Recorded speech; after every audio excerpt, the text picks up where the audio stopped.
بسم اللہ الرحمن الرحیم۔ شروع اللہ کے نام سے جو بڑا مہربان نہایت رحم والا ہے۔ رسول اللہ صلی اللہ علیہ وسلم کا فرمان ہے، جو شخص بغیر اجازت اپنے بھائی کے خط کو دیکھے وہ آگ کو دیکھے گا۔ حلال اشیاء میں سے جو چاہو کھاؤ اور پہنو، لیکن اس میں دو چیزیں نہ ہوں، اسراف اور تکبر۔ حق ہمسائیگی چاروں طرف 40 گھروں تک ہے۔ جو اللہ تعالیٰ اور قیامت پر ایمان رکھتا ہے اسے کہہ دو کہ پڑوسی کی عزت کرے۔ کافر ہمسایہ کا ایک حصہ حق ہے، مسلمان ہمسایہ کا 2 گنا اور رشتہ دار ہمسایہ کا 3 گنا۔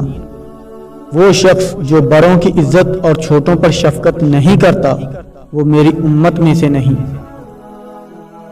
پیٹ سے بڑھ کر کوئی بدترین برتن نہیں۔ جو شخص اس بات سے خوش ہو کہ لوگ اس کے لیے تعظیماً کھڑے ہوں وہ اپنا ٹھکانہ آگ میں سمجھے۔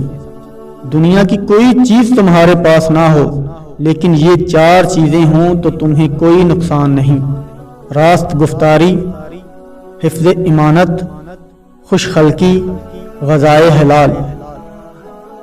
اللہ تعالیٰ کے نزدیک 2 قطروں سے بڑھ کر کوئی قطرہ پسند نہیں۔ اول آنسو کا قطرہ جو خوف خدا میں نکلے، دوم خون کا قطرہ جو راہ خدا میں گرے۔ بازار سے اولاد کے لیے جو چیز لاؤ پہلے لڑکی کو دو پھر لڑکے کو دو۔ تم میرے پاس حسب نسب لے کر نہیں، اعمال لے کر آؤ۔ کسی بھائی کی ضرورت پوری کرنے والا ایسا ہے کہ گویا اس نے تمام عمر خدا کی خدمت میں گزار دی۔ جو علم کی راہ پر چلتا ہے اللہ اس کے لیے جنت کی راہ آسان کر دیتا ہے۔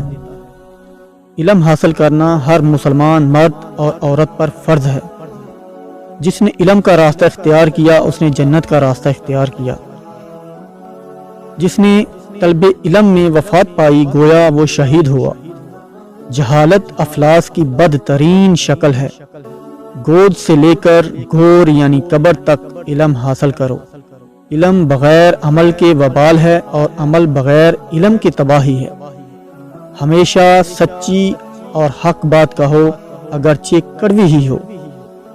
3 عمل ایسے ہیں جو انسان کی موت کے بعد بھی جاری رہتے ہیں: صدقہ جاریہ، وہ علم جس سے لوگ فائدہ اٹھائیں، نیک اولاد جو اس کے لیے دعا کرے، وہ شخص بے دین ہے جس میں دیانت داری ہی نہیں۔ بہترین لوگ وہ ہیں جو اچھے اخلاق کے مالک ہیں۔ اپنی محنت کی کمائی سے بہتر کھانا کسی شخص نے کبھی نہیں کھایا۔ خاموشی بہت بڑی حکمت ہے۔ میانہ روی اختیار کرنے والا کسی کا محتاج نہیں ہوتا۔ اعمال نیتوں کے ساتھ ہیں، ہر شخص کو اسی کا اجر ملے گا جس کی اس نے نیت کی۔ منافق کی 3 نشانیاں ہیں: جب بولے تو جھوٹ بولے، وعدہ کرے تو پورا نہ کرے، امانت لے تو خیانت کرے۔ مومن کی مثال کھیتی کے پودوں کی ہے جسے ہوا کبھی جھکا دیتی ہے کبھی سیدھا کر دیتی ہے، اور منافق کی مثال صنوبر کے درخت کی طرح ہے جو کھڑا رہتا ہے